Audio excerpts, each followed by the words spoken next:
Life is full of challenges, whether it's work, school, relationships, or just trying to figure out life. Sometimes it can feel like a lot, but you don't have to go at it alone. That's where today's video sponsor, BetterHelp, is here to help. With BetterHelp, you can talk to a licensed therapist from the comfort of your own space whenever you need it. No long wait lists, no pressure, just real talk that fits into your schedule. Over 2 million people trust BetterHelp to help them feel better and get ahead. Whether you're looking for advice on managing stress, dealing with a breakup, or just need someone to talk to, BetterHelp has your back. It's all online, so you can do it your way, video, phone, or chat. Get matched with a therapist today and take the first step towards feeling better. So click the link in the description or head to betterhelp.com/superspeeders for 10% off your first month's therapy. You have nothing to lose except the stress. BetterHelp, therapy on your terms. What's going on, everybody? Rob Ferretti here, and I'm going to talk about the car market and where it's going because we just had a big election, obviously, and everybody knows how that went. And there are going to be changing times, and that's going to impact the car market. That's going to impact the aftermarket, and it impacts everything.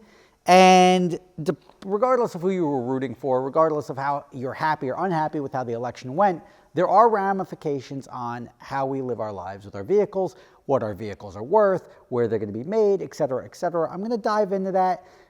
Selling cars hasn't been easy the last couple of months. You remember I sent 5 cars out to Vegas. 2 of them sold. The Aston Martin sold and the Ferrari sold. Now I still have my F8, which sold at auction, but I had to lay out the, long story short, but it was like a headache with the bank where I had to then front the money on the loan. I owe maybe $320,000 into something, and I'm like, I don't have $320,000 sitting around. And I didn't want to borrow $320,000 from somebody for like a week. It's going to cost me another $10,000 to do something like that. Because who's going to give $250,000 to somebody for, yeah, just give me $1,000, we'll call it a day. So that deal got scrapped. I got to sell it now, not through Manheim, because my bank will not release the title until it gets paid off. And then with Manheim, they have to act as a middleman, so the title has to go over and they guarantee the payment. Long story, doesn't matter. So I still have the F8, still got the R8, and then I still got the Lamborghini Huracan Spider, all still for sale. So if you're interested in the car, might as well throw it in there. Check it out.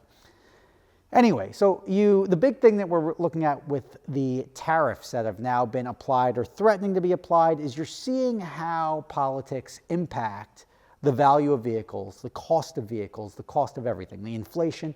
What's good about if these tariffs do come, you'll see like Porsche was talking about moving their production to the U.S., right? That's good for jobs in the U.S. It's good for maybe not necessarily the value of the car, because instead of the tariffs, the cost of the labor may go up, so that's going to raise the cost of everything. But there's a lot of implications. Now, the cost of used vehicles should go up, right? If the cost of importing cars, Ferraris and everything like that, when the cost of new vehicles goes up, the cost of used vehicles goes up. So like, if you want a Ferrari and you don't want to go out and buy a new one, and the new ones are now $400,000, guess what? You're not going to be able to go get a Ferrari for $20,000 anymore. When a new one's $150,000, sure, you can get a used one for $80,000. But now, as the new ones keep getting more and more unattainable, you're going to get the rest of the market, and it rises the rest of the market up. So used cars are going to be going up in value, especially if new cars get more expensive. So that's something you got to keep in mind. Now, if you think about the impact of tariffs and everything and the repealing of the EPA restrictions and the electric car mandates and everything like that, that is going to be a slower impact on the market because these manufacturers can't just change, right? They can't just be like, oh, crap, no more electric cars. Cool, let's start dropping engines in. And then somebody else ends up in the White House and they put it all back. And they're like, well, we just took, it's like a very slow, it's like stopping a cruise ship, right? When you start moving something, yeah, it's positive for the rest of us. We're like, oh, great, Ferraris, you can have engines again. Now Ferraris, on the heels of the all the electric mandates from Obama, and then that weren't actually repealed by Trump, but then carried on by Biden, it looked like, look, most cars are going to have unattainable combustion engine fuel economy requirements in the next 10 years. So the entire industry started shifting to accommodate and doing hybrids and electrics. And that's not really good, to the point where even Ferrari is about to release their electric car. And electric cars, let's just be honest, they suck, right? Like, do they perform? Yes. But do they do what a car is supposed to do? No. Like, it doesn't do this. It doesn't do like what the NSX does. part of driving is the experience, right? It's like fishing, right? I'm not a fisherman, but if I was going to fish and I'm like, hey, you want to go fish? Or I got a rod that you don't even have to do anything. You just put it in, it casts itself, it sees where the fish is, it pulls the fish in, it reels it in for you, and it just puts a fish on the boat. You might as well go to the store and buy a fish, right? Like the whole point of fishing is you want the fight. You want to do something. You want your effort to result in something, and you want some sort of satisfaction from that. That's probably the best way. Or like bowling. If you go bowl and you can just be like, here's a ball, it's got a GPS, and it's going to bowl a strike every time, and everybody's going to have it, it's very boring. Like it takes all the sport, all the skill out of it. So now with the electric cars and the mandates being removed, now you're going to have open season in a couple of years. If the next administration comes in, and they'll be preparing for it, but if the next administration comes in and doesn't roll these back, they're like, all right, now we can start queuing up, putting engines in cars, making a good crop of cars again, and saving effectively car culture. And that there's probably going to be some compromise down the road where it's like, look, we're going to have some form of electric cars, like 30%, 50% of your portfolio has to be eco-conscious and get that. But sports cars, exemption. Like, so it's a sport. It's like leisure travel. It's sport. It's something that you can't have the same requirements for everything, and now everyone's got to fit into this mold. I can see, and look, this, me personally, I don't like getting into politics. I support the rolling back of the electric mandates and everything. Do I care about the planet? Of course, everybody has to care about the planet. But the world is a globe, right? Not flat, it's a globe.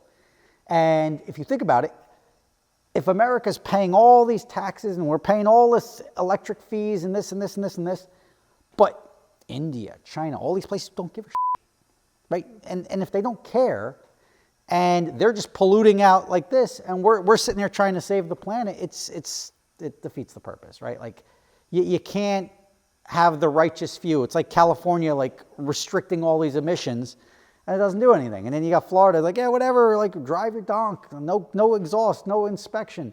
It's going to be a wild time, and I'm excited to see where this goes. The only thing everybody could probably agree on was that the way it was stunk, right? Like whether it was Democrats or Republicans, it wasn't a good system. It wasn't efficient. It was a hot soup sandwich of economic policies, and everything that we were doing was very like somebody thought this was a good idea, and they carry the flag, and they want to sell you an idea, and it doesn't necessarily mean it's the best thing. But all we knew was that everything as a whole was completely broken, inefficient, and we now are going to have some change. Whether that all hits in the right spots or doesn't, I don't know. And I'm excited that we're actually going to see some things actually happening and changing, and we can fix those. But keeping this train of nonsense going forever and making it somebody else's problem where 36, 40 trillion, 50 trillion, 100 trillion in debt, like that doesn't work. So we will see what happens. As far as an automotive impact goes, cost of foreign cars are going to go up a little bit, right? Because you're going to have tariffs on them. Or maybe those tariffs are used for negotiating positions. I don't know. Who knows what's going to happen? But the main thing that we're going to be focusing on is that there's going to be tariffs that are going to impact the car community.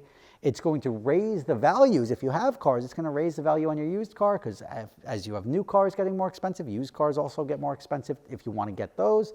And then you've got the repeal of the eco-friendly mandates, which when that goes away, that frees up ingenuity, that allows for alternate fuel sources, that allows for something other than everybody diving into electric, which I think the electrification of the auto industry was a huge mistake.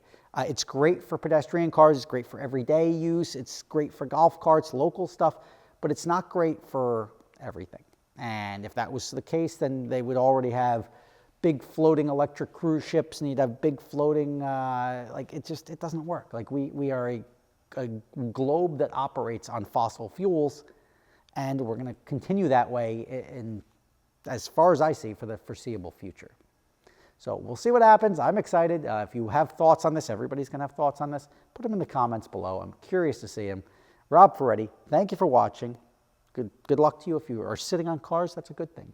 If you had trouble selling cars like I did, should be getting better. I'm at the point where I'm not going to fire sale. And as I said, fire selling a car doesn't work for me, because I have a sitting cost on the car. This car may cost me, whatever, $2,000 a month or $2,500 a month, of which $1,500 is interest expense and depreciation.